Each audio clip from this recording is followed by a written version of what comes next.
كل ما أسمع عن وفاة لاعب أو رياضي بالسكتة القلبية أتساءل دائما عن سبب هذا الكابوس المرعب اللي نسمع فيه كل فترة لشباب في مقتبل العمر، مثل اللاعب المصري أحمد رفعت الله يرحمه اللي توفى قبل فترة قصيرة، وغيره من اللاعبين والرياضيين سمعنا عن وفاتهم خلال المباريات أو ممارسة الجري أو نشاط رياضي آخر. والغريب أن بعضهم ما تجاوز عمره 20 سنة. فيا ترى شو سبب توقف القلب عن النبض بشكل مفاجئ؟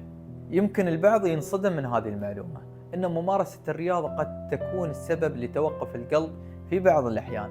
نعم، قد تكون الرياضة هي السبب نتيجة الإجهاد الزائد أثناء النشاط البدني أو لأسباب أخرى مثل أمراض القلب الوراثية. الدراسات أثبتت أن شاب واحد من بين 50 إلى 80 ألف رياضي يموت سنويا بسبب السكتة القلبية. لكن هل بالإمكان تفادي هذه الأزمة؟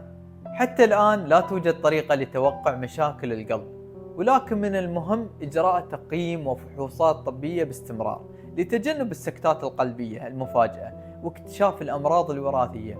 في النهاية نسأل الله السلامة للجميع، والله يحفظكم من كل شر.